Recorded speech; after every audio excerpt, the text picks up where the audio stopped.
tell me, and the Hopeful Tribe community, what is compassion fatigue? And if you could give us some examples, that would be really helpful. Surely. Actually, there are two clinical terms I want to tell you about. There, Yeah. compassion fatigue is really secondary trauma and vicarious trauma, which I will explain in detail and give you examples about. But compassion fatigue itself, that's an overall term for it, is a syndrome that very much mirrors post traumatic stress disorder. As a matter of fact, the neuroscientists who work in my arena would tell you that what happens to us in the execution of our work and our service and our caregiving, because a lot of people are doing caregiving with families and juggling the work, what happens to us chemically is no different than what happens in the body and the chemistry of a veteran who's in Afghanistan or Ukraine or Poland today. It's the same kind of chemical reaction. And it just puts the body, it puts the mind, it changes the neurology, all of the systems in a way that could make us um, mildly, moderately, or severely or debilitatingly sick. Sick. It will break and chip away.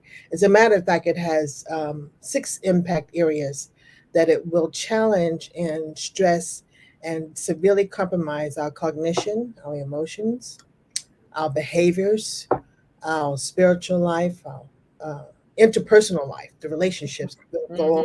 Hmm. And I know we've all seen that, as well as our physical life. Most people think about stress as a physical assault, but all of those things, everything gets really compromised. And under those six impact areas, spirituality too gets greatly challenged. A series of symptoms, warning signs. You could ask me about those in a moment. But let me define a little bit how it shows up. I said Hmm. clinical terms is secondary and vicarious trauma.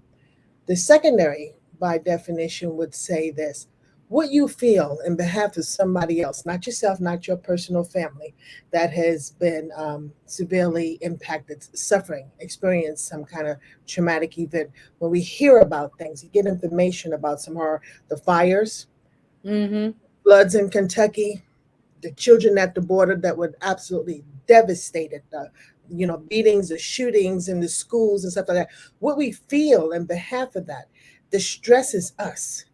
Distresses us. And if you were anything like me, when I would get input on the news or the radio, or somebody told me or was heading my way, because of course it's sent it our way, then I will become obsessed about it. I want to know there's an outcome. They found a missing child or the lost parent that went hiking, they can't find them no more, or they find more, rescue more people from those floods. It's an obsession. But the whole time that we're worried, grieved, angered, outrage, in deep pain about somebody else's experiences, it causes significant chemical reaction in our body minds. It can Hmm. control your life. That's the secondary thing. And I want to say for all of us who are working still, and I'm not doing quite the same thing anymore, when you get a case file and you understand the circumstances that's brought that child, that adult, that senior, that veteran to you, you already step into some secondary trauma because you say, oh my gosh, how could this happen? How can people do this to somebody? Does that make sense to you? That's a secondary trauma. The vicarious trauma has a more cognitive feature or nature to it, in that it talks about our exposure to these horrible situations, circumstances, crisis, chaos, victimization, tragedies, and therefore of the absorption. The body just takes on it, it holds on to it. It never, ever forgets.